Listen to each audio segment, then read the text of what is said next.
Bueno, hola, buenas noches. Gracias por estar aquí, por acompañarnos. Esta noche nuestra última actividad va a ser la presentación del libro Clipperton. Es una historia fantástica, realmente es una historia linda.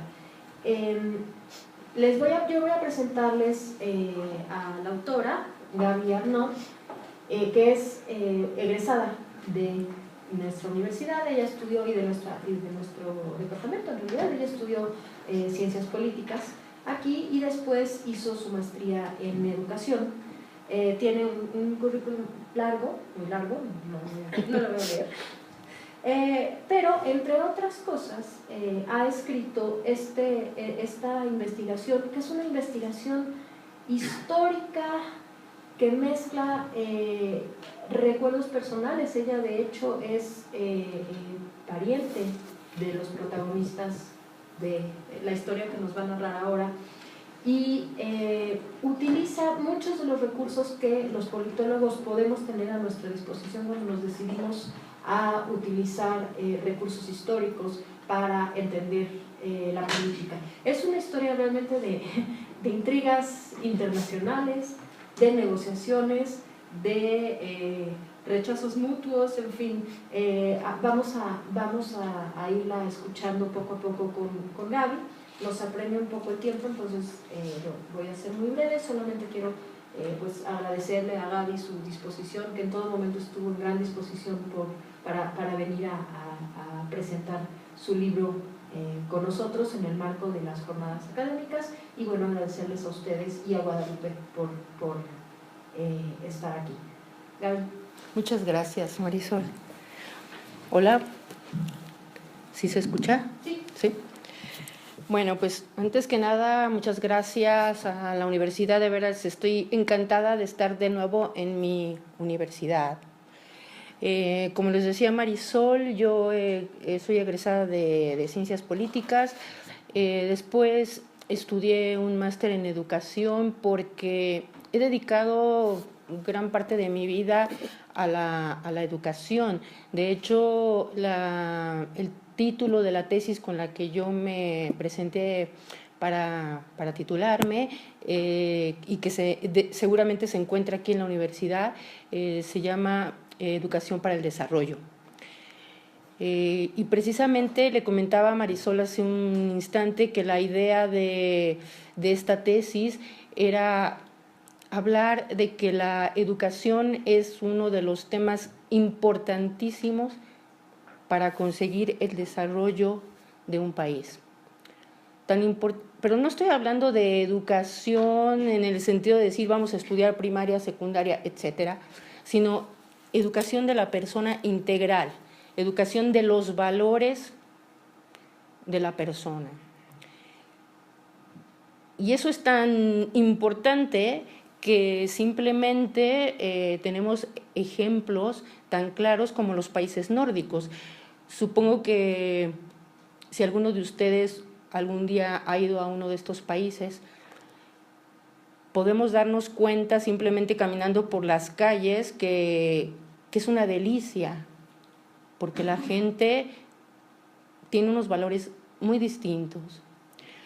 Y no es que nosotros, los mexicanos, seamos diferentes o seamos raros, no, somos personas idénticas, simplemente es cuestión de educar los valores.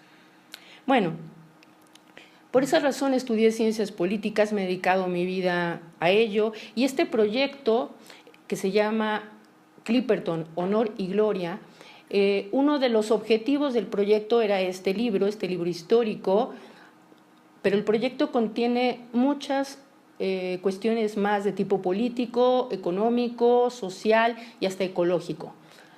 Yo les invito a acudir a mi página web, porque ahí encontrarán todo el proyecto, todos los objetivos que tenemos, todos los colaboradores que están participando para llevar a cabo este proyecto.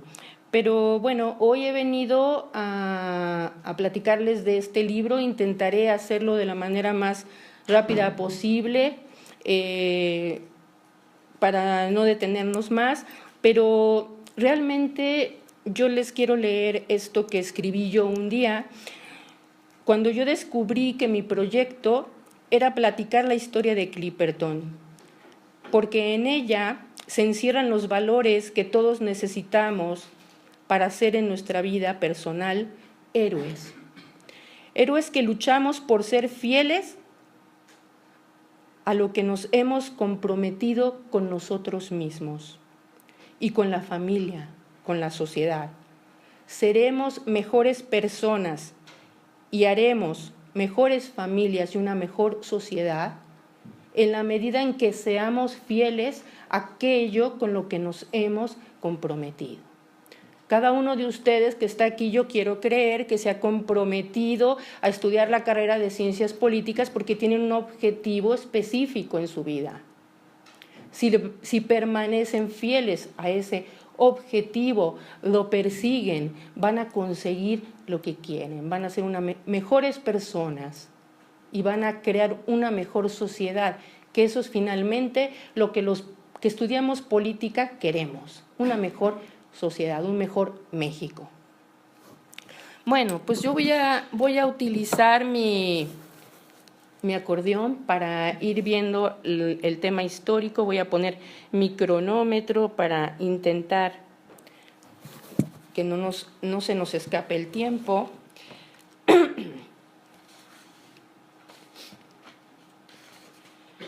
Bueno, voy a seguir algunos puntos, momentos históricos importantes. Algunos los voy a desarrollar, otros simplemente se los voy a mencionar. La isla de Clipperton es un pequeño atolón que se encuentra aproximadamente a 1.200 kilómetros en línea recta trazada desde Acapulco. En 1527, Hernán Cortés envía a Álvaro de Saavedra y Cerón a una expedición y es como descubre este pequeño atolón y le llama la Isla de la Pasión.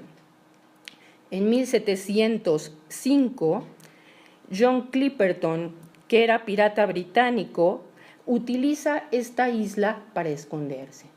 Era muy interesante porque actualmente la isla está totalmente cerrada, pero en aquel entonces tenía una manera de entrar a la laguna, que es el cráter del volcán, porque es un volcán, y ahí dentro John Clipperton se escondía y salía a cometer pues sus fechorías y a atacar a todos los barcos, principalmente a la nao de la China que pasaba por ahí.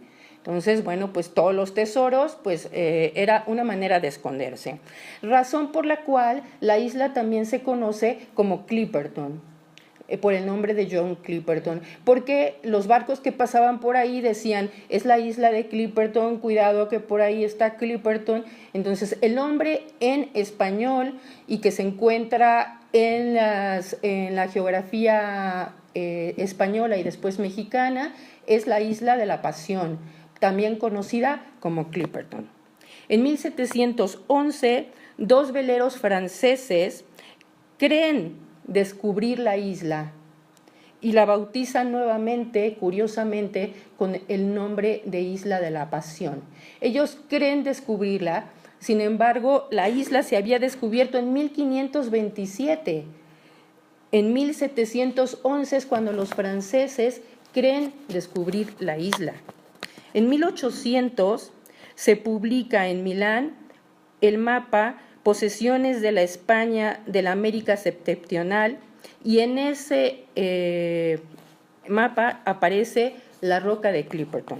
En 1825, Guadalupe Victoria, ya primer presidente de México, como ustedes saben, después de la independencia, publica la primera Carta Geográfica de México, Carta General para la Navegación de las Indias por el Mar del Sur, y en ella aparece la isla de Clipperton o de la Pasión.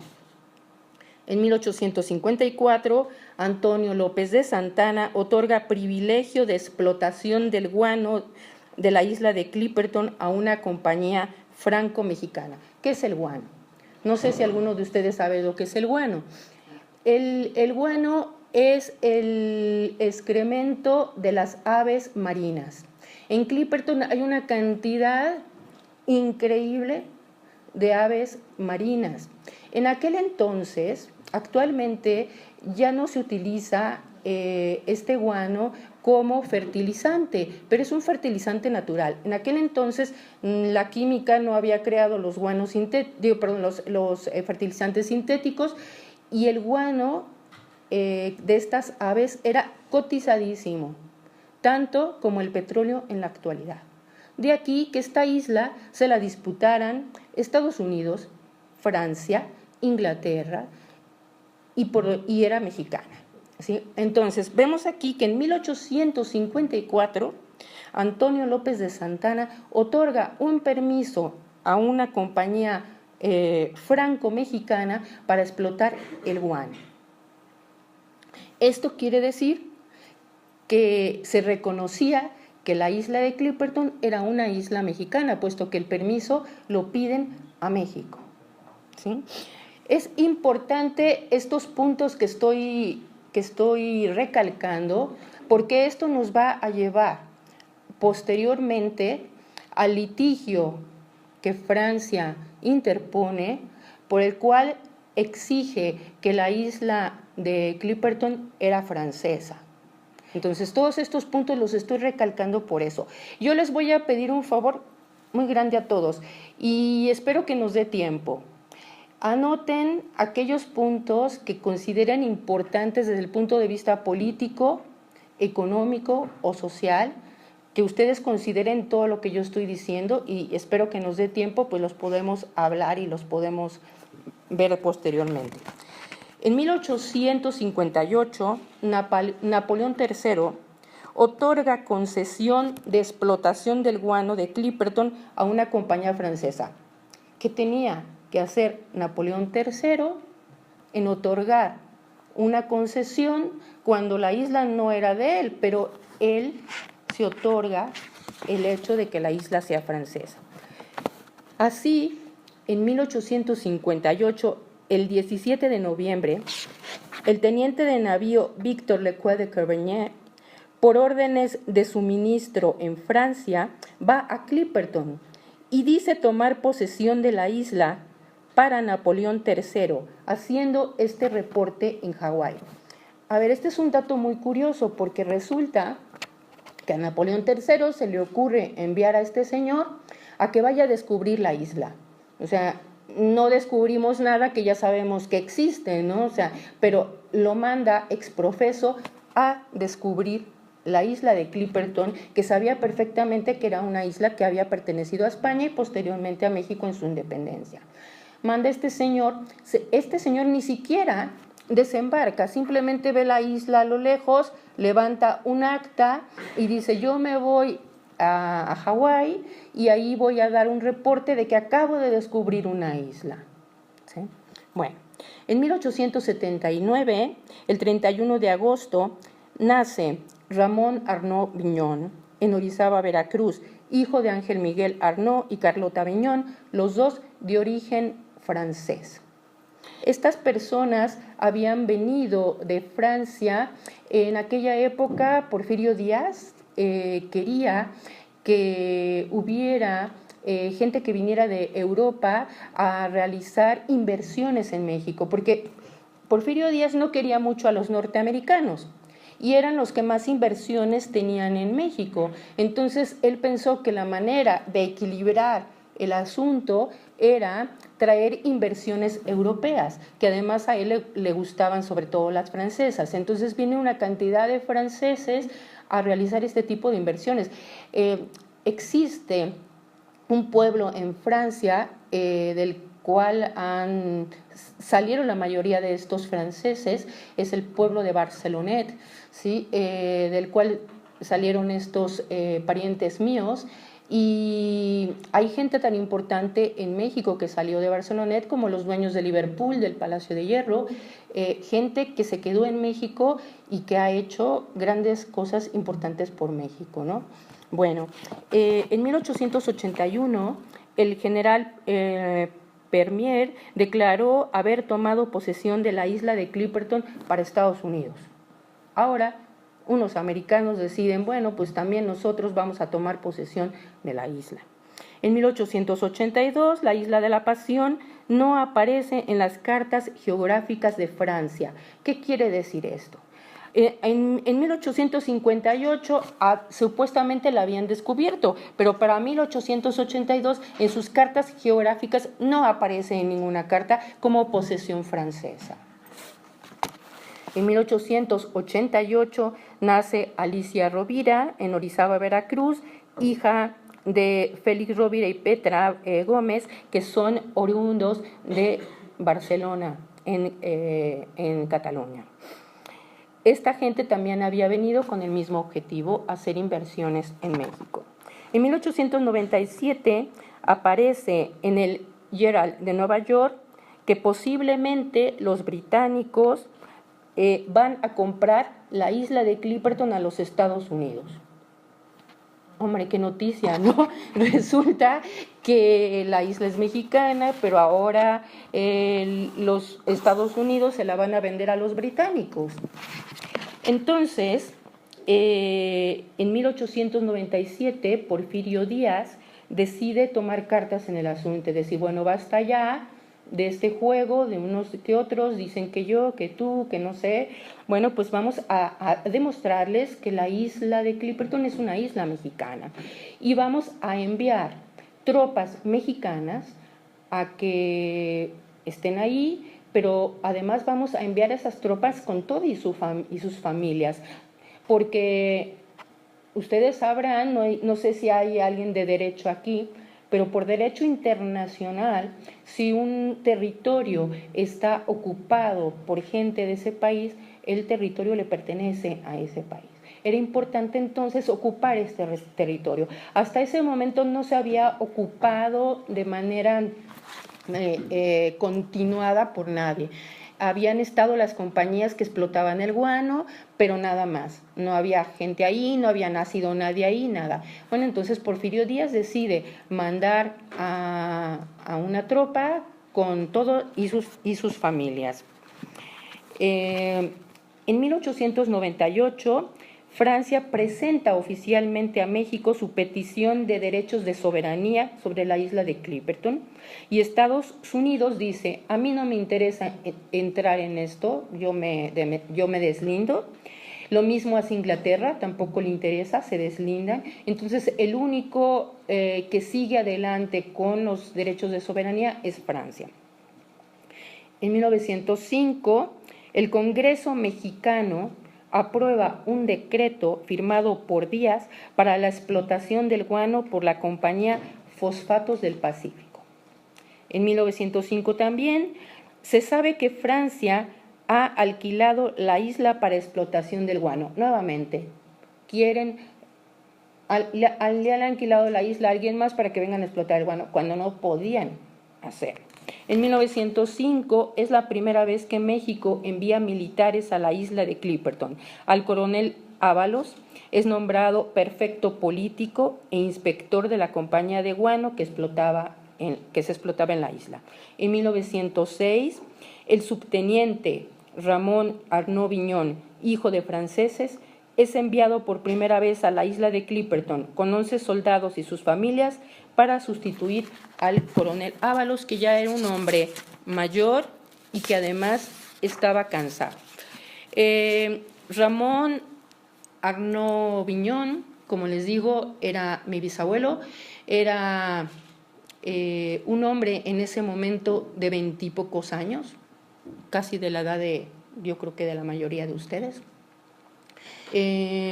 Lo envía a Díaz por varias razones. La primera, porque era hijo de franceses, sabía hablar perfectamente francés, inglés, español por supuesto, conocía los diferentes, a los franceses, a los ingleses, podía tratar con todos ellos y lo iba a nombrar gobernador de la isla de Clipperton. Bueno, pues llega ahí con esta tropa de 11 personas y sus familias. Él en aquel entonces él era soltero, ¿sí? Intenta conseguir hacer de este pequeño atolón, que como ustedes han visto en las fotografías, es una isla inhóspita. Es una isla que no se puede sembrar nada porque no hay tierra, todo es arena de mar, ¿sí? Porque es el cráter de un volcán, ¿sí? Entonces, vivir ahí no resultaba nada sencillo, pero había que intentar vivir ahí. Entonces, llevan todo lo necesario para empezar a hacer, a hacer casas, en fin, para poder vivir ahí de la manera más decente posible, ¿no? Hacer de aquello también un pedazo de México, ¿no? Bueno, en 1906, el coronel Ábalos y el subteniente Arnaud zarpan de Acapulco hacia Japón por órdenes del presidente Díaz. Es muy curioso que estando en esta situación tan compleja, mandan al capitán Arnaud a Japón. Si nos da tiempo, espero que sí, cuando veamos la parte económica, podremos conocer por qué mandan en una supuesta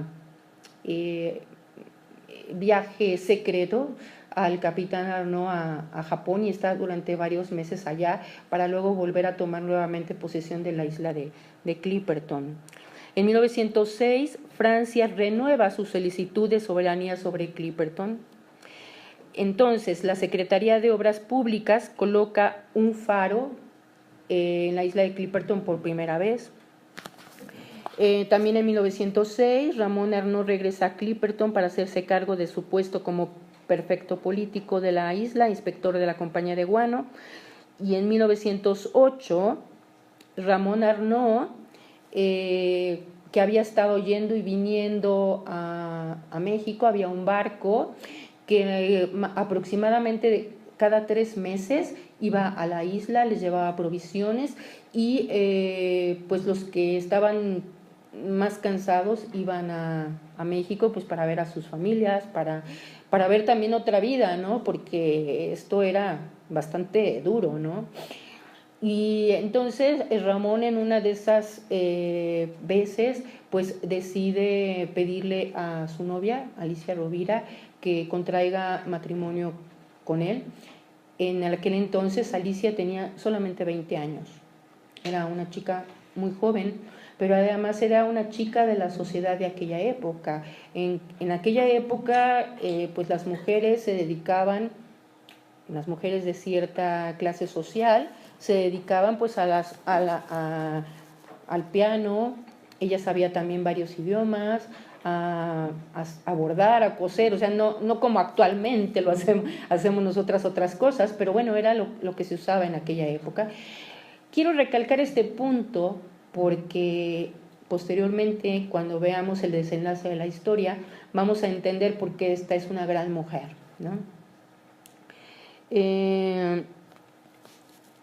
Entonces, en 1908, Ramón y Alicia ya viajan a la isla ya casados. El cónsul de México en Budapest informa que a petición de Francia, el árbitro para el litigio entre México y Francia será el rey Víctor Manuel II. En aquel entonces no existía la Haya, ni existían todos estos arbitrajes internacionales que los de derecho internacional saben muy bien que existen en la actualidad para cualquier conflicto que se pueda ocasionar entre países. No existía eso, entonces pues este rey aparentemente pues era un árbitro que no objetivo, ¿no? Que no estaría ni con unos ni con otros. En 1908 es la primera Navidad que la familia Arnaud tiene que pasar en Clipperton.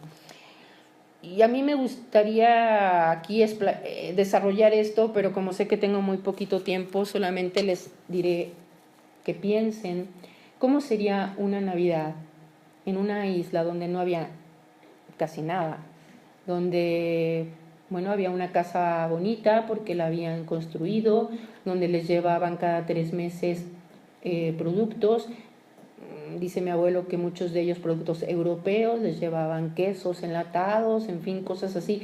Pero pasar una Navidad en aquella isla, yo creo que debió ser bastante difícil, ¿no? En 1909, Díaz pide a Víctor Manuel II que, bueno, le ratifica más bien que sea el árbitro de este conflicto. Y arriba en 1909 también a Clipperton el barco norteamericano que recogería el guano y le informa al capitán Arnaud que la situación de la compañía de guano no es buena y no se sabe lo que va a pasar. Los barcos mexicanos empiezan a tardar más tiempo en volver a la isla, más de 3 meses. 1909. Pues estamos muy cercanos de la Revolución Mexicana. Empieza a haber conflictos internos en México y entonces Estados Unidos pues decide hacerse a un lado, la compañía de guano se retira y ya no vuelven a llegar estos barcos norteamericanos que pues se llevaban el guano, ¿no? ¿Qué pasa? Los barcos mexicanos que iban con cierta puntualidad cada 3 meses a México empiezan a retrasarse de 5 a 6 meses. Y tenemos en la isla a un grupo de mexicanos, y hay niños también, hay mujeres, hay hombres, hay niños que están ahí esperando, ¿no? En aquel entonces no es como ahora cogemos nuestro celular y le hablamos a quien queremos en cualquier parte del mundo en minutos. En aquel entonces, hombre, no había ninguna forma de comunicación si no era el barco.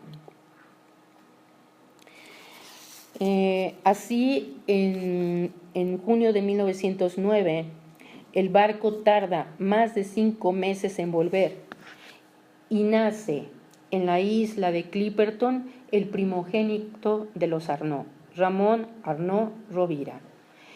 Este sería uno de los pocos mexicanos que nacieron en la isla de Clipperton, mi abuelo. Este hombre me contó todos los detalles de esta historia. Un hombre increíble, no porque fuera mi abuelo, cualquier persona que lo conoció se los puede decir, lo puede constatar. Era un hombre que vamos a ver en el desarrollo de la historia todo lo que pasó, y sin embargo era un hombre increíble. Él nace ahí, en la isla de Clipperton, sin ningún médico, sin ninguna enfermera, sin ningún hospital. O sea, ustedes se pueden imaginar lo que es nacer ahí sin nada más que una comadrona que era una de las mujeres que vivía ahí mismo, esposa de uno de los soldados. Bueno, pues Alicia, que tenía 21 años y que estaba acostumbrada a una vida muy distinta a eso, porque era una mujer, hombre, de cierta clase social, que estaba acostumbrada a tenerlo todo, pues tiene que tener ahí a su hijo. Pero ella lo vive con gran alegría. Y aquí quiero tocar el tema de los valores. Ella lo vive con gran alegría, no con disgusto, no con enfado. Ella está feliz de estar ahí y está feliz de todo lo que le está pasando por una razón muy especial. Está enamorada de su esposo, pero quiere apoyar a su esposo en lo que él se ha comprometido a hacer. Él se comprometió a defender la soberanía de la isla de Clipperton. Y es un compromiso muy fuerte el que él hace. Y entonces ella, como esposa, decide apoyarlo a él incondicionalmente. Quédense con esto, con este tema, con estos valores que actualmente, tan difíciles. En 1909, en junio, Díaz escribe una carta al rey Víctor Manuel II pidiéndole nuevamente que pues ponga agilidad en el litigio. En septiembre es enviado a Roma un representante mexicano con el libro de la Isla de la Pasión llamado Clipperton, que contenía una serie de documentos para alegar la soberanía mexicana. A ver, México, para poder alegar la soberanía mexicana, no solamente dijo ella y que es mía, no. Un grupo de mexicanos muy importantes de la época se pusieron a la labor de investigar toda la documentación que existía en ese momento y que podía demostrar que Clipperton realmente pertenecía a México. Y todo es un libro, pero enorme, con una cantidad de documentos enormes, es enviado a Roma para que sea valorado. Los franceses lo único que envían es su aparente descubrimiento, aquel del que habíamos hablado y que se había dado fe en Hawái. No tienen ningún otro documento para demostrar su soberanía. En 1913, en febrero, el presidente Madero, a ver, permítanme, En 1910 estalla, como todos sabemos, el 20 de noviembre, la Revolución Mexicana, y en 1911 nace la segunda hija de los Arnaud, llamada Alicia. También en el 11 cae en Ciudad Juárez a manos de Francisco I. Madero. Y el 25 de mayo de 1911, como todos sabemos, el presidente Díaz tiene que dejar México. En agosto de 1911, Antonio García Cubas dirige un documento al nuevo encargado de Relaciones Exteriores para informar sobre la situación de Clipperton, reiterando los hechos y argumentos que sostienen la soberanía de la isla. O sea que a pesar de que Díaz se había ido, México sostiene que va a seguir litigando la soberanía de la isla. A ver, yo voy a hacer una pausa aquí, porque seguramente todos ustedes se han de estar preguntando, hombre, ¿y por qué tan importante la isla? ¿Por qué tanto litigio? ¿Por qué tanta preocupación por esta isla pequeñita ahí perdida a 1.200 kilómetros en el Océano Pacífico? En aquella época la importancia que tenía era el guano, porque daba una cantidad, era una entrada económica muy importante para cualquier país. Actualmente tiene estratégicamente el lugar donde se encuentra es muy importante. Nos daría más kilómetros en cuanto a mar territorial.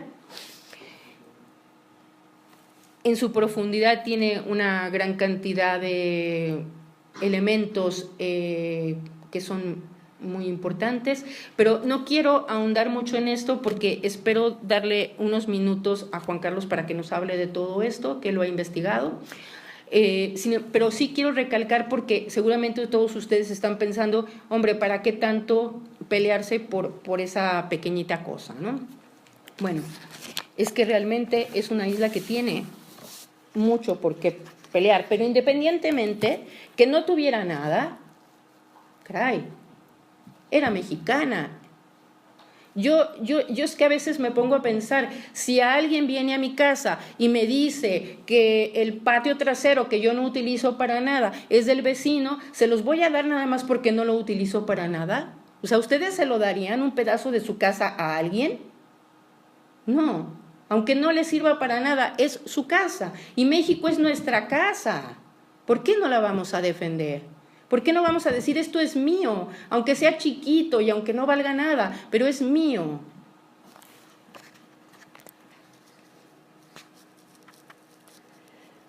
En 1911, en noviembre, toma posesión de la presidencia Francisco I. Madero.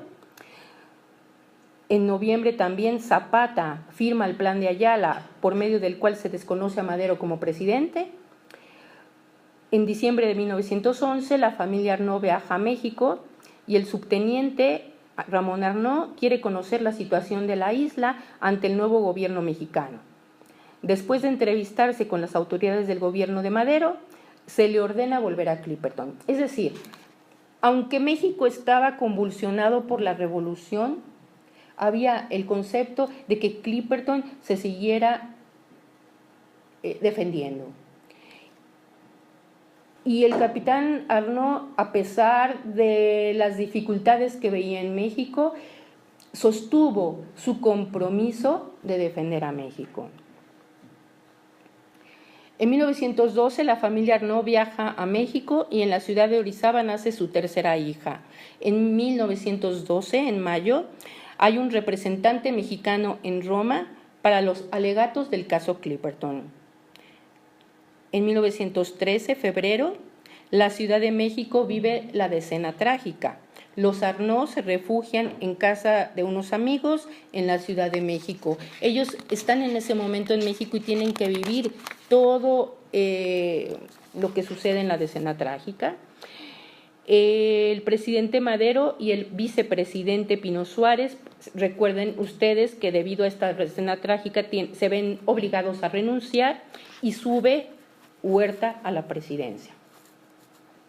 En marzo de 1913, por el Tratado de Guadalupe, Carranza desconoce los poderes federales y nombra un nuevo ejército llamado constitucionalista. En julio de 1913 se presenta la memoria de recapitulación que cerraba la fase de actuación del juicio arbitral. O sea, el arbitraje, el litigio sigue adelante, a pesar de que México está convulsionado por la revolución.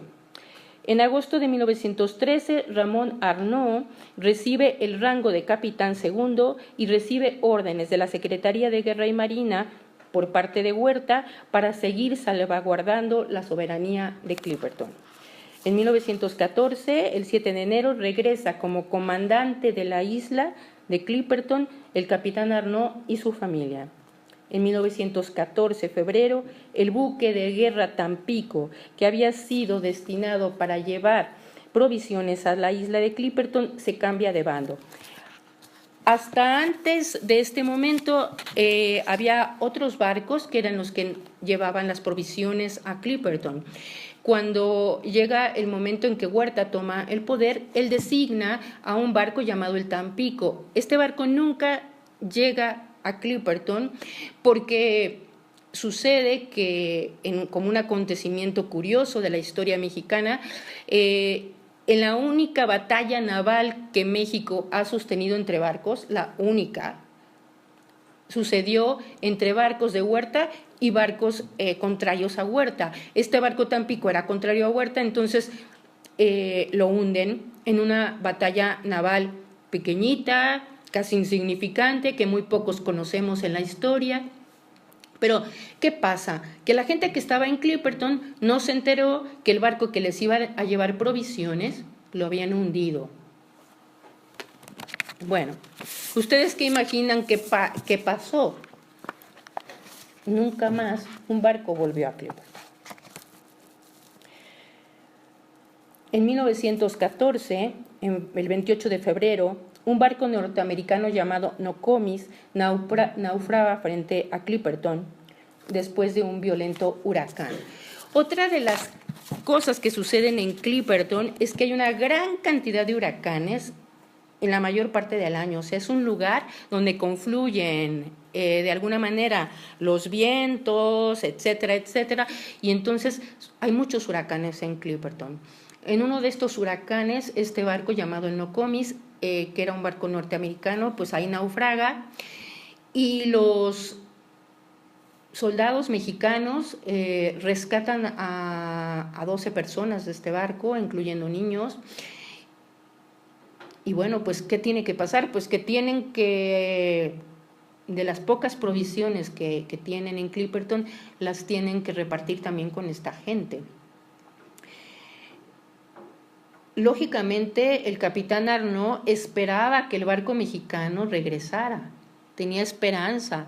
Decía, bueno, pues ha tardado un poco más que de costumbre, pero ya sabemos que últimamente está tardando de 5 a 6 meses.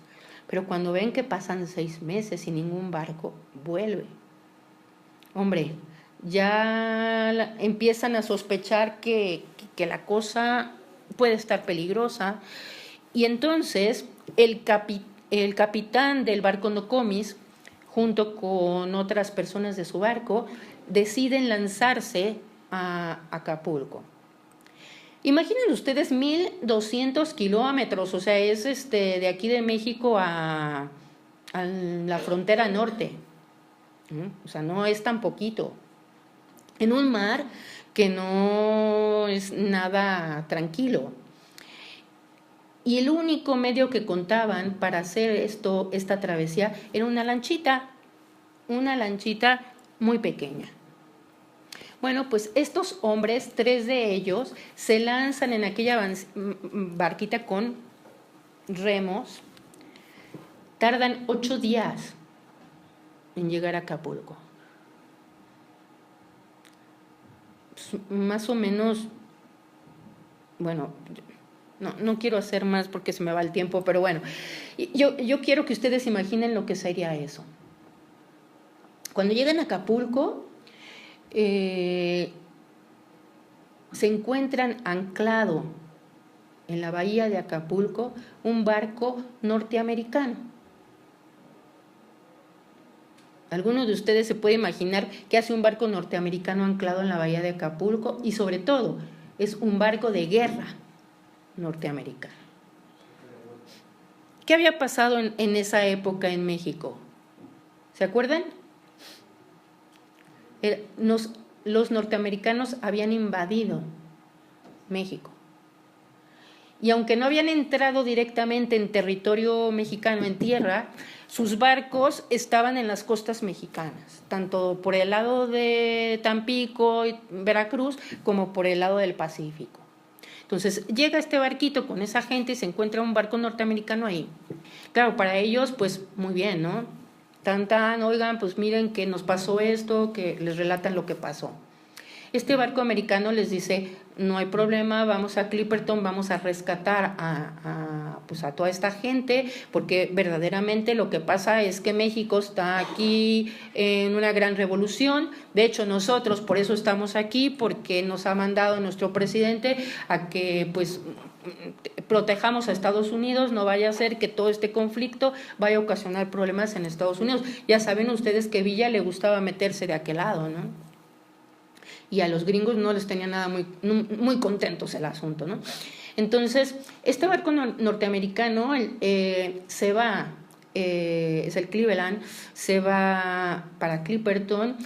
Para esto informa a los mexicanos, y entonces los mexicanos en este barco mandan víveres a la gente de Clipperton. Cuando llegan a Clipperton, el capitán de este barco, se llamaba Williams, este señor, habla con el capitán Arnaud y le explica que la situación en México está verdaderamente difícil, que los gobiernos se suscitan uno tras otro, unos se pelean contra todos, no hay verdaderamente una cabeza, no hay quien gobierne, no hay quien diga nada, y menos quien se preocupe en ese momento por Clipperton. El capitán Williams le invita al capitán Arnaud a salir de Clipperton con toda su gente, pero le explica que la razón por la cual los norteamericanos están en México es porque han invadido México. El capitán Arnaud agradece al capitán Williams el hecho de llevarse a los americanos del Nokomis.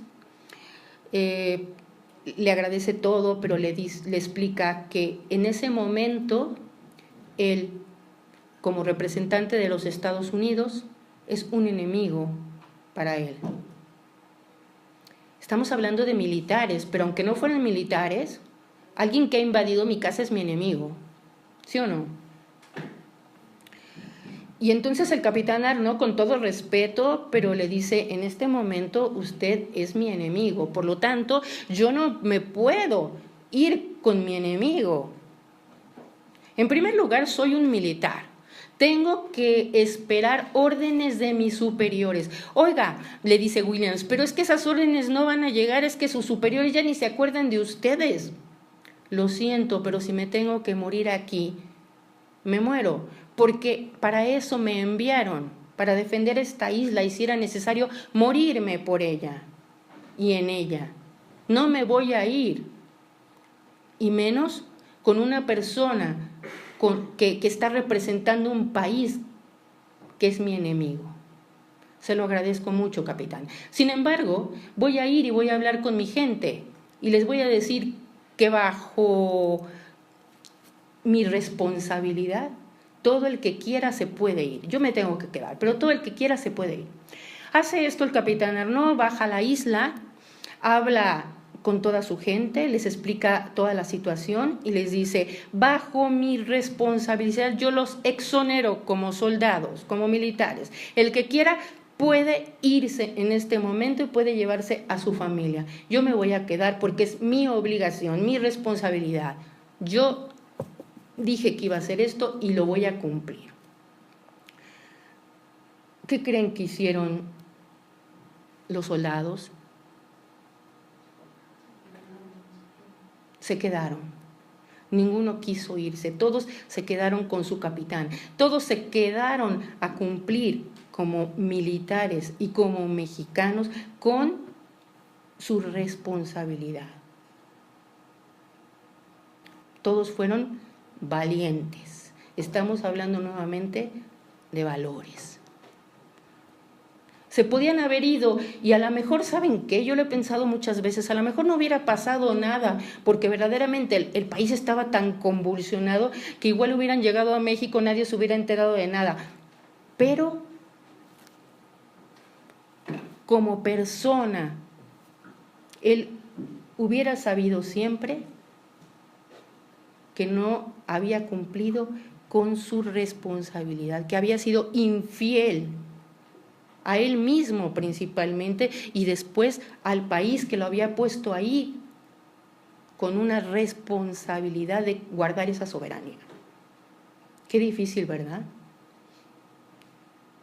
Pero así fue. Y las mujeres y los niños se podían haber ido, pero tampoco se quisieron ir. La primera fue Alicia, que le dijo, yo me quedo contigo.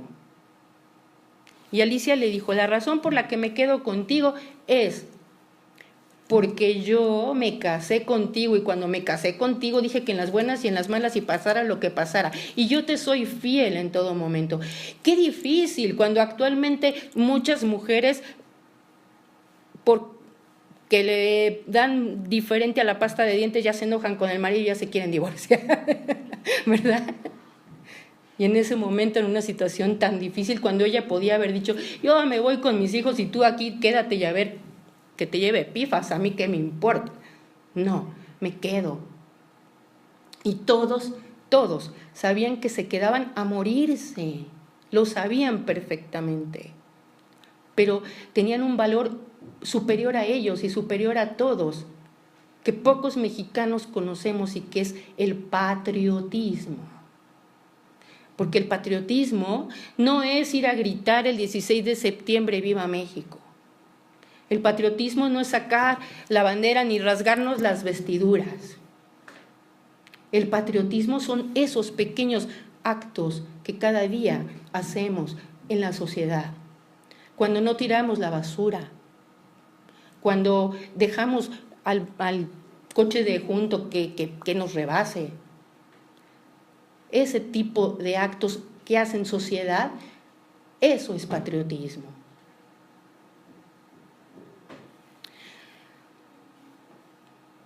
Estoy a punto de cumplir mi tiempo y no les he contado muchas cosas, pero esta parte creo que es importantísima lo que les acabo de contar, pero no se acaba todo ahí. Y les voy a contar rápidamente que 4 años después, o sea, 4 años de abandono, no volvieron a recibir nada de nadie. no se podían ir de la isla, no tenían en qué. Lo único que tenían para comer era lo que le sacaban al mar, que había mucho, los pájaros bobos, los huevos de los pájaros bobos, pero se murieron de escorbuto porque no tenían ni verduras ni frutas. Solamente unos cuantos cocos de unos cocoteros que había llevado el capitán meses antes, años antes, y que bueno, pues que había unos cuantos cocos ahí y con esa agua de coco intentaban sobrevivir. Al final solamente quedaron 3 hombres, entre ellos el capitán Arnaud, y algunas mujeres y niños. En una ocasión, después de 4 años de abandono, ven pasar a lo lejos un barco, ven que ese barco no les hace caso de todo lo que le hacen y entonces deciden en una lancha muy rudimentaria que habían construido con maderas, tratar de darle alcance. Se van todos los hombres, los 3 hombres, porque piensan que ese barco no llevaba bandera. Entonces, bueno, pues llevan armas y pues van a ver qué pasa, pero el capitán lo que quería pues era conseguir auxilio pues para las mujeres principalmente y los niños, entre ellos lógicamente sus 3 hijos. Alicia estaba embarazada, estaba casi a punto de tener su 4.º hijo y otras mujeres también, y bueno, pues se lanzan al mar, el mar ya embravecido, venía otro huracán. Llegan al barco, desde lejos Alicia ve que ellos suben al barco, bajan del barco, el barco sigue su camino, por lo tanto no los iba a auxiliar. Imaginen ustedes la decepción de que ese barco se alejaba y no los iba a auxiliar. Estos 3 hombres vienen de vuelta hacia la isla y en ese momento pues una gran ola los voltea. Nunca más las mujeres los volvieron a ver. El capitán Ramón Arnaud y esos otros 2 hombres, sus soldados fieles, murieron fielmente a lo que se habían propuesto, que era defender la isla de Clipperton. Y quedaron mujeres y niños. Bueno, pues pasarían 2 años, no, casi 3 años más de abandono, ellas totalmente solas, con un solo hombre que era el que cuidaba el faro, que se convierte en el sátiro, se enloquece, un hombre de muy baja educación, sin valores, que al verse solo, pues se considera que es el jefe y el mandamás y el dueño de todo, incluyendo mujeres y todo. A Alicia la respetó siempre porque era la esposa de su capitán, pero a las demás mujeres no. Y Alicia trataba de defenderlas, pero lógicamente aquel era un hombre muy grande, un hombre fuerte. Además les quitó todas las armas que tenían, no tenían manera de defenderse ellas. En una ocasión este hombre le pide a ella supuestamente que se case con él, supuestamente, ¿verdad? Y que se vaya a vivir con él. Le dice, eres la única que quedas y pues la quiero conmigo. Ella dice que primero se mataría junto con sus hijos que permitir una situación de esto, sobre todo que tenía hijas y sabía lo que podía suceder, ¿no? Y estaba ella, y perdón que aquí voy a meter un tema religioso, pero para mí es muy importante, y para ella fue importante. Ellos eran católicos, y ellos rezaban todos los días, y ella le pidió a Dios un milagro.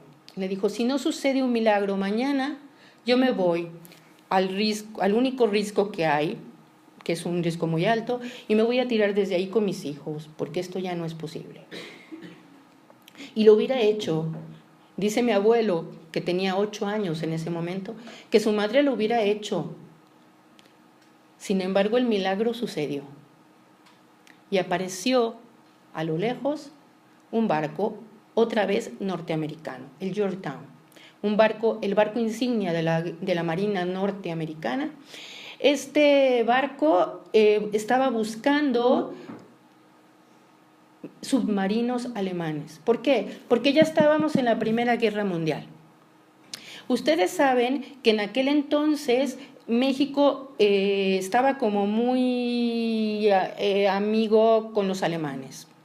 Y entonces los alemanes que estaban aliados con los americanos, los americanos que eran enemigos de los alemanes, pues los americanos dicen, hay que buscar en todas las islas mexicanas que los mexicanos no permitan la entrada de submarinos alemanes a estas aguas, porque pueden estos submarinos, pues lógicamente, tirar nuestros barcos americanos, ¿no?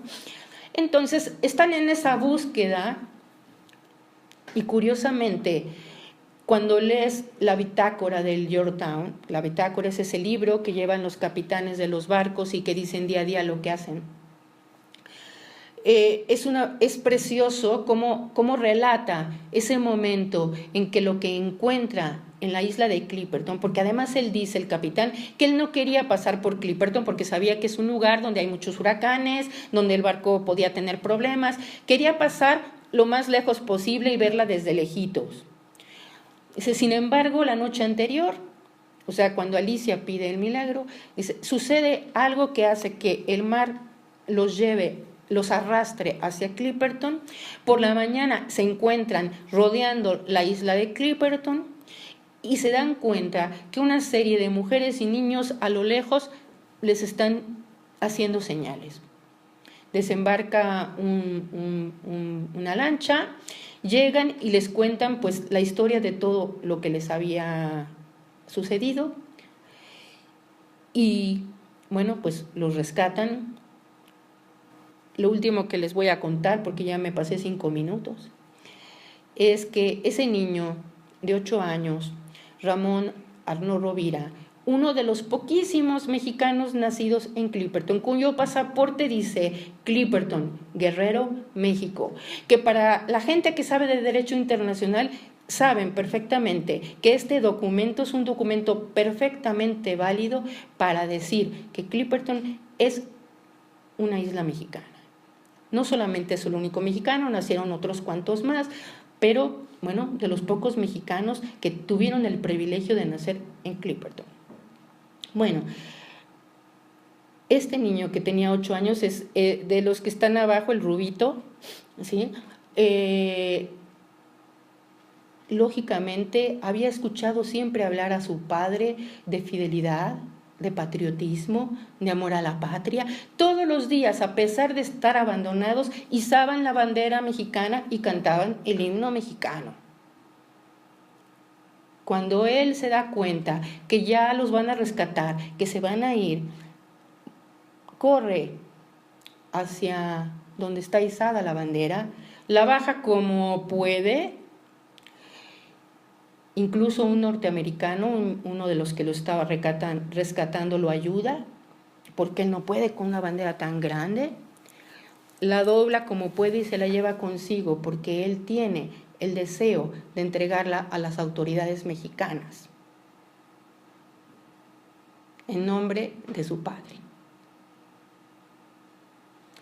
Bueno, la historia después tampoco es muy bonita, porque llegan a México, no son reconocidos. Esa bandera la desprecian.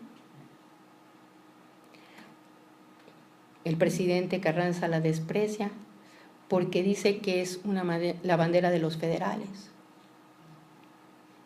¿Ustedes se imaginan que la gente que estaba ahí abandonada, los militares que estaban abandonados en Clipperton, sabían de qué bando eran? ¿Habían tomado bando? No, ellos eran militares, ellos cumplieron con un deber patrio. No les importaba si eran de Carranza, si eran de quién, ellos eran militares.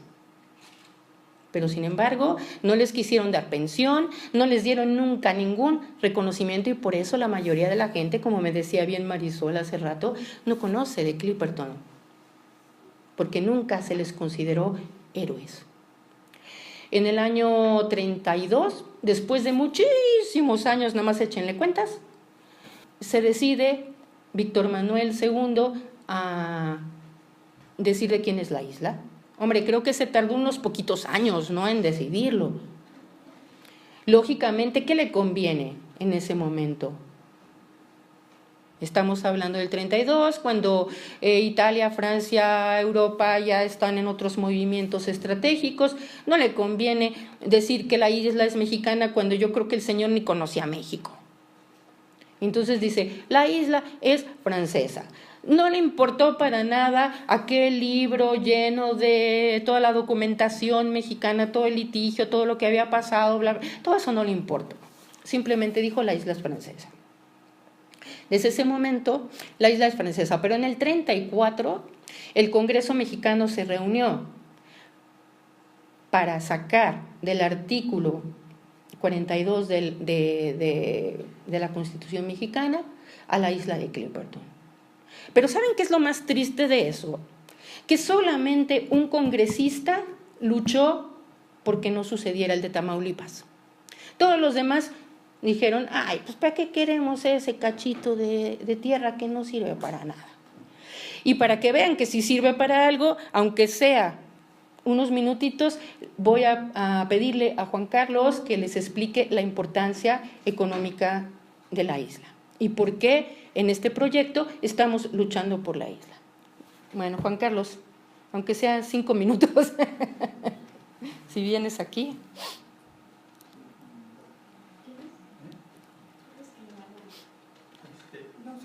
Lo hago de pie, rápido. Yo les voy a explicar un poco. ¿Pero te oyen? A cuestiones económicas. Este funciona, ¿Esto funciona? Sí. ¿Se oye mejor así? Sí. Yo me dedico a cuestiones económicas y de complejidad, no tiene nada que ver con lo de ustedes.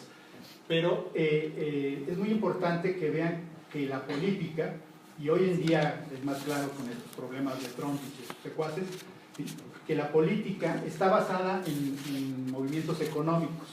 Entonces, este es un caso muy interesante desde el punto de vista de similitudes con lo que es el petróleo. El guano, en esa época, se le llegó a llamar el oro negro también, porque representaba gran cantidad de dinero. En 1803, Humboldt, a ver si va por ahí, este señor, que era alemán, todos estaban viendo las riquezas de América.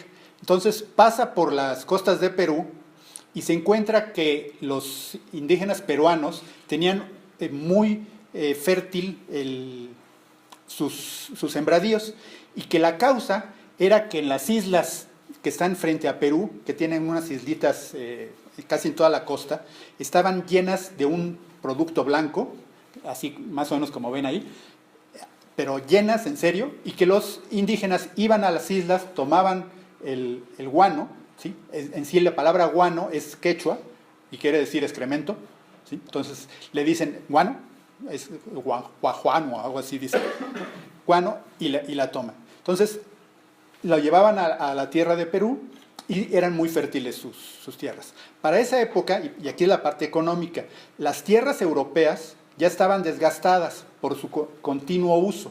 Las tierras americanas ya también empezaban a tener un 30% de desgaste en sus cultivos. Entonces la gente estaba preocupada porque la población subía, la alimentación bajaba, ¿sí? Y no sabían qué hacer. Entonces Humboldt lo deja dicho, y para el 24 resulta que unos científicos de Estados Unidos, y aquí vuelvo a tomar las partes que la política tiene que ver con la economía. Estados Unidos tiene, junto con Inglaterra, la concentración de científicos más grandes, es la revolución industrial. Entonces todo el mundo está investigando cosas, ¿sí? Se encuentran los escritos de Humboldt, empiezan a hacer experimentos y sale un documento de la US Farm, ¿sí? En que dice que usando guano sube la producción agrícola. Y se dejan ir. Incluso Estados Unidos, al ver que el guano nada se produce en las islas, hace una que se llama la Acta del Guano, Guano Act, en la cual le dice, cualquier ciudadano americano que se encuentre una isla con guano y que no haya nadie, la reclama para Estados Unidos. Y es propiedad de Estados Unidos. América para los americanos. América para los americanos, ¿no? Entonces se viene una avalancha de los europeos por ganar islas que tengan guano. Y ahí es donde conectamos con ese pequeño islote de Clipperton que no tenía nada. Bueno, pues tenía guano, ¿sí? Y esta cantidad de guano, como ven aquí, no solo está en la tierra, sino que los pájaros utilizan el guano para hacer sus nidos. Entonces lo pueden recolectar a pala, lo pueden quitar de las rocas, es una forma como de minería, ¿sí? Pero la cantidad de guano es muy importante. Creo que déjame ver si es la que sigue. Sí. Se empiezan a hacer compañías de guano como si fueran petroleras, se dan cuenta, Exxon Mobil, Shell, British Petroleum, bueno, pues eran compañías de guano. Los ingleses son los que van a la cabeza porque son los que logran tenerlas de Perú. Perú, en esa época, la cantidad de guano que sacó Perú, y creo que es la que sigue, ¿sí? Este es el consumo de guano, lo que lograron sacar de 1840 a 1880, casi 500,000 de toneladas al año, ¿sí? Estaba en esa época a $100 la tonelada. Los números son muy difíciles de igualar porque estamos hablando de 1800, o sea, hace mucho tiempo. Pero para que tengan una idea, ¿sí? En esa misma época, el presupuesto fiscal de la Carolina del Norte, que era de los sitios más ricos agrícolas de Estados Unidos, ¿sí? La cantidad de guano que sacaba Perú era 10 veces más que el presupuesto anual de ese estado. O sea, si ven, es como el petróleo hoy en día, ¿sí? O sea, Perú era el Arabia Saudita de esa época. Ahí, de nueva cuenta, es donde ustedes como estudiantes de política ven que el político tiene que entender de economía y tiene que entender de la riqueza que su país tiene.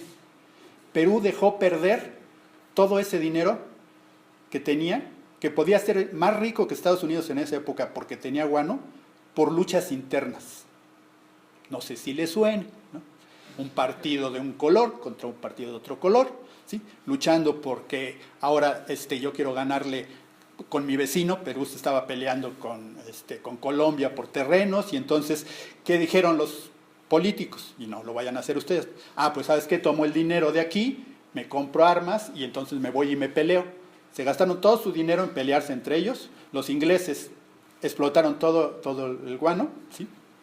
Y al final, pues Perú pues sigue siendo un país que no creció, ¿sí? México, y ahí Porfirio Díaz, estarán o no estarán de acuerdo, pero quizá fue uno de los más patriotas porque defendió a México, ¿sí? Industrializó a México, y aunque Clipperton no es tan grande como las costas de Perú, sí representaba un capital para México, y lo explotó, puso gente ahí, recibió dinero, el dinero lo recibía en el Banco de Inglaterra, ¿sí? Porque así eran las sociedades, pero lo explotó. Entonces, síguele una más, me voy a seguir, otra. Bueno, estos son parte de todo lo que se hablaba, y síguete para acá. Así es como se veían el guano estaba a flor de piso, entonces lo estaban sacando. Si le sigues para acá. Este era el mapa cuando llegó el barco demócrata, cómo estaba puesto la explotación de guano. Si sigues la otra. En esos puntitos de la derecha es donde estaban los muelles de guano que ven ahí, ¿sí? Y ese era la forma en que es la foto de allá arriba, era la forma. Está otra más.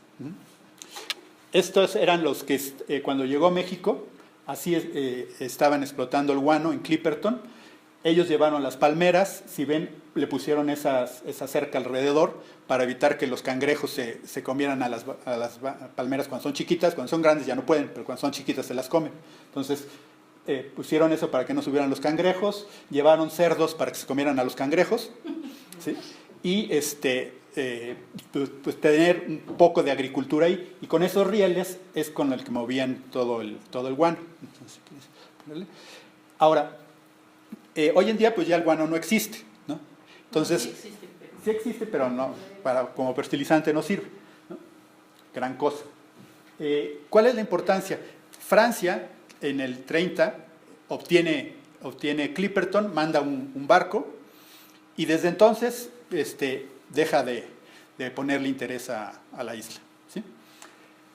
No es hasta los años 60 en que los científicos vuelven a retomar la investigación y van enviando diferentes expediciones científicas, van sobre todo americanos y franceses. ¿Sí? Llegan a ir uno que otro mexicano por ahí, pero principalmente norteamericanos y franceses. Francia hace poco cambió su legislación y declaró a la zona de la isla de Clipperton zona militar. De esa forma ya no es una zona comercial, es decir, si hoy un mexicano quiere ir a la isla de Clipperton, tiene que solicitar permiso a Francia. Y Francia le dice, no, yo no te lo doy, porque es una zona militar. Si quieres, pregúntale a los militares, y los militares, ¿qué creen que dicen? No. ¿Sí? La razón, y de nueva cuenta, hay que ver la economía. La razón es que la zona de exclusión económica de Clipperton es ese círculo rojo, ese círculo azul claro. Ese es el mar territorial mexicano. El tamaño de ese círculo es el tamaño de Francia. O sea, Francia tiene el doble de territorio, aunque está en agua, gracias a una insignificante isla. ¿Sí? Entonces, estas son las conexiones que hay entre el por qué hay movimientos políticos y por qué es importante que ustedes, que son los estudiantes, sepan de la historia de esas pequeñas cosas que pasan en México. El mayor problema es que hace poco vino Hollande, o fue Sarkozy, ya no sé. No, primero fue Sarkozy por la famosa mujer francesa que tenían detenida aquí por narcotráfico, ¿sí? Y después Hollande invitó a Peña, ¿sí? A que fuera a Francia y se hizo todas estas noticias que ustedes conocen más de ellas. Pero sin embargo, debido al desconocimiento que tenemos de estos hechos, nadie le dijo al presidente o al grupo, ¿sí? Oye, pues tenemos por ahí un detalle, la isla de Clipperton, negociemos, te regresamos a tu mujer francesa, ahora sí que, y tú me regresas esa isla que no sirve para nada, ¿no? Eso hubiera sido un buen, pero pasó desapercibido ese movimiento. Hoy en día, aparte de esta cuestión estratégica, el 30% del atún mexicano se pesca en esa zona. ¿Sí? Francia hizo un arreglo en el 2007 de que nos dejaba pescar gratis. Se cumple en el 2017, el próximo año, ese arreglo. ¿Sí? Si nos cobrara una cantidad como cobra en Tahití a los pescadores coreanos, ¿sí? Es 10 veces más lo que le cobra, lo que nos cobraría a nosotros de lo que cobra ya. Son aproximadamente 21 millones de dólares lo que tendríamos que estarle pagando a Francia por pescar en esa zona. ¿Sí? Pero, ¿por qué lo hizo? Porque es buena gente, Francia. Es re buena gente. ¿Sí? Entonces, estas son las implicaciones que ustedes como estudiantes... Perdón, Juan Carlos, es que lo que les quiero decir es que Francia no lo hizo porque sí, no lo hizo por buena gente. Lo hicieron porque en ese tratado por debajo del agua, lo que Francia pidió a cambio de permitir esto, la pesca y todo esto, y de no cobrarnos, es que México no reclame la soberanía de la isla. Punto en el cual está reconociendo que la soberanía de la isla es mexicana. Sí. O sea, dice, no reclamen, acuerdo no está firmado entre los gobiernos, lo firmó el secretario de Agricultura de México, que no sé qué tenía que hacer con eso, con el embajador de México en Francia, de Francia en México. ¿Sí?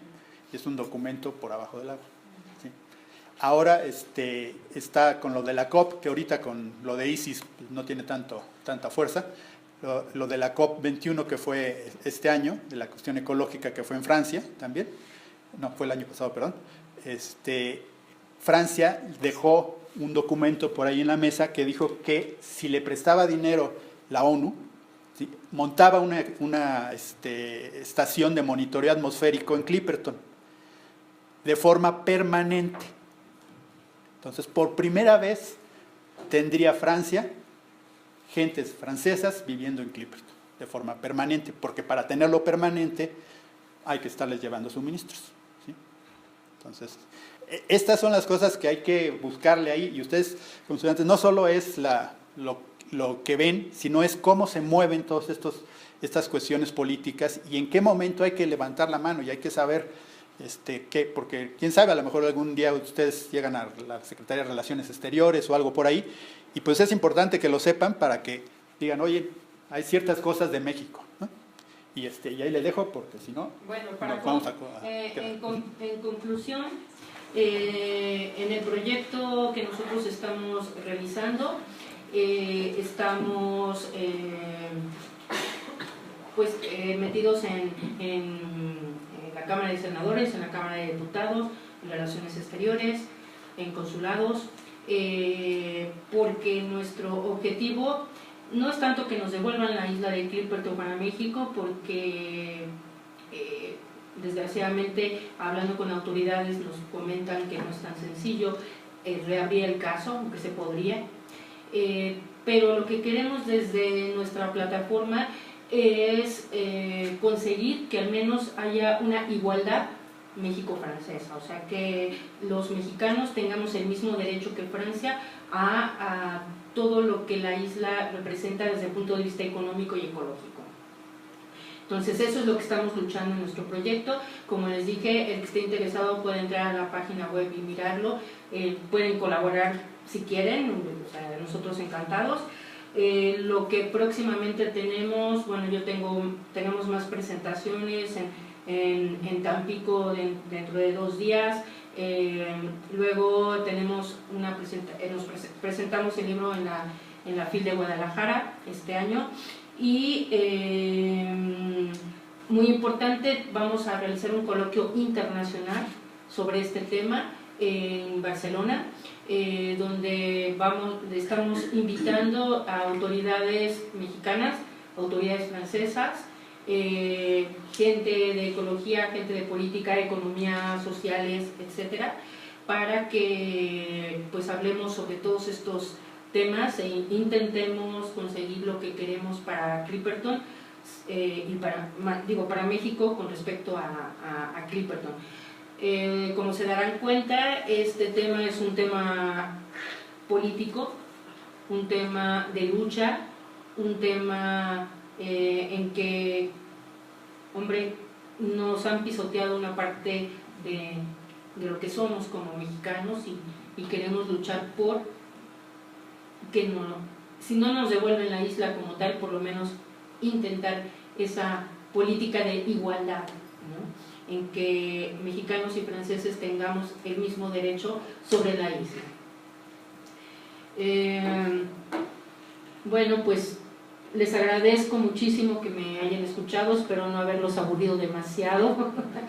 No nos dio tiempo de lo que yo quería, que era que tuviéramos pues ese pequeño diálogo entre todos y que me pudieran pues decir qué puntos habían ustedes considerado importantes en toda esta historia. No sé si tengamos por lo menos unos minutitos por si alguien quiere hacer alguna pregunta, alguna observación o lo que sea, pues con mucho gusto intentaremos resolver. Sí, dime. Yo tengo una pregunta. ¿Qué significó como personalmente para ti, como descendiente de ellos, como toda la romantización de la isla? Porque bueno, pues ahí tenemos la novela y no, como creo que es más conocida como por la Isla de la Pasión que por Clipperton. O sea, como para ti personalmente, ¿qué ha significado como en esta lucha de recuperarlo? A ver, por supuesto, para mí es lo que me impulsa, ¿sí? Porque verdaderamente los valores tanto del capitán como de Alicia, incluso del pequeño Ramón,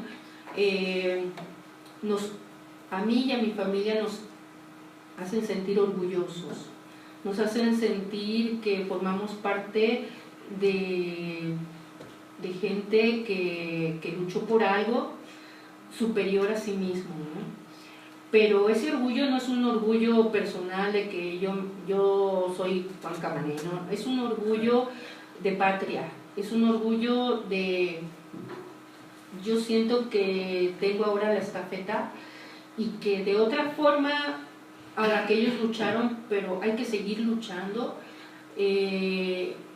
por la isla de Clipperton, por supuesto, pero por México. Que el lema del proyecto es por México y para los mexicanos.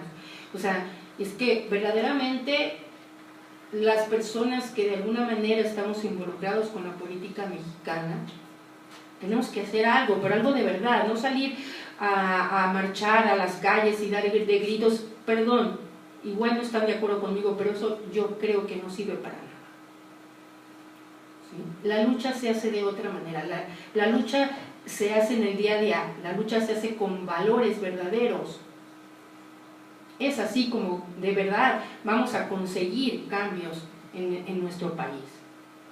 Es así como ustedes políticos que van a ser muy pronto y que seguramente estarán en lugares importantes, tienen que tener ese concepto de decir compatriotismo, que no es lo mismo que nacionalismo. El nacionalista es aquel que se rasga las vestiduras y que va al fútbol a gritar ¡Viva México! Y que quién sabe qué, y no les digo todas las groserías que ustedes saben que se dicen. No, ese es el nacionalista. Ese es el que saliendo de ahí no da un centavo por México. Hay que ser patriotas.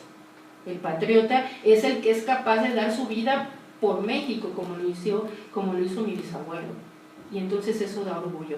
Ella me preguntaba personalmente qué ha representado para ti. Para mí ha representado mi vida entera, tanto personal como en todos los ámbitos de mi vida, ¿no? Espero que te haya respondido. ¿Alguien más quiere aportar algo? ¿Quieren decir algo? Sí, dime. ¿Alguna vez ha tenido problemas con su pasaporte? ¿Han tenido problemas de qué, perdón? Con su pasaporte. ¿Yo? Aparte, no. Mi abuelo. Sí. Bueno, él ya murió porque ya actualmente tendría 100 y tantos años. No, sí. Pero en su momento hubo una anécdota muy curiosa, te la voy a contar rapidísimo. Fuimos como en los 80s, por ahí, fuimos a Estados Unidos y por tierra, por carretera, y entonces al atravesar de Estados Unidos a México, cuando vieron que decía Clipperton Guerrero, México, le dijeron, usted no es de México, ¿qué es esto? ¿Dónde está Clipperton? Esto no existe, esto se lo inventó. Y lo detuvieron, nos detuvieron ahí, investigaron, la verdad. Bueno, al final mi abuelo que era un hombre increíble, se puso a contarles toda su historia de la isla a estos hombres. Acabaron encantados de la vida y bueno, felices, lo dejaron entrar y todo. Pero sí, ciertamente tienes razón, o sea, en algún momento pues era decir, ¿qué es esto? ¿No? O sea, pero bueno. Sí. Ramón, ¿verdad? Ramón comentaba que los franceses tienen como pensado un proyecto. No, Juan Carlos. Sí. Perdón. Tienen pensado un proyecto para, pues no sé, para desarrollar como punto de observación ahí en la isla. ¿Y qué pasaría cuando eso se consolide? O sea, ¿qué repercusiones va a haber para México cuando se concrete ese proyecto? Bueno, la primera repercusión es que ya tendrán gente viviendo en la isla de manera continua, lo cual les daría soberanía. Pero económicamente todos los beneficios que obtengan de eso sería para Francia. Entonces, cuando yo estoy hablando de igualdad, lo que estamos pidiendo nosotros es que haya mexicanos también en ese proyecto y que tanto Francia como México, científicos mexicanos y franceses participen en el proyecto para que todos los beneficios que se obtengan de ese proyecto pues no solamente beneficien a Francia, sino también a México. Y por ejemplo, ya no se puede someter a discusión pues esta documentación que ustedes comentaron, sí, que se bajo el agua. O sea, ya se puede reabrir el caso, los de Derecho Internacional nos han dicho que se puede, pero he hablado con el ministro de Relaciones, en su momento el ministro de Relaciones Exteriores, y nos comentaron que desgraciadamente existe un artículo mexicano en el cual México acepta que cualquier litigio internacional que ya esté dictaminado y aceptado por México no se va a reabrir o no se vuelve a pedir, ¿no? que se revise. Entonces este es un artículo pues en contra de nosotros mismos, pero bueno, pues yo no sé sé quién lo hizo en su momento, pero ahí está. Y entonces, primero tendríamos que quitar el artículo para después poder, bueno, pues es triste, pero así es. Este es un ejemplo que es muy actual de lo que se le pelea tanto a Trump, ¿no? Que Trump se salta algo con tal de beneficiarse a Estados Unidos, ¿no? Aquí suena un poco difícil, pero aquí está la universidad y es para decir eso, ¿no? Nos faltan para decir, ¿sabes qué? Me importa que tengamos una cuestión así como que ay, somos muy buenos y aceptamos, ¿no? Yo tengo la razón y voy. Y parafraseando a cierto personaje, pues que nos pague Francia. Bueno, pues muchas gracias nuevamente. Bueno, aparece ahí la página web, el Facebook, el Twitter, todo. Si alguien quiere mi tarjeta, con mucho gusto se la doy. Y si alguien está interesado en el libro, bueno, pues tenemos el libro físico y también hay el libro ¿cómo se dice? Sí, bueno, que lo pueden conseguir en Amazon. Bueno, si entran a la página web están todos los links, ¿sí? Entonces, bueno, pues me gustaría que le dieran una revisada a la web y todo esto, que entraran a nuestro Facebook, que nos siguieran en Twitter, y bueno, pues también que hagan sus comentarios con respecto a todo lo que estamos haciendo. Bueno, pues muchísimas gracias.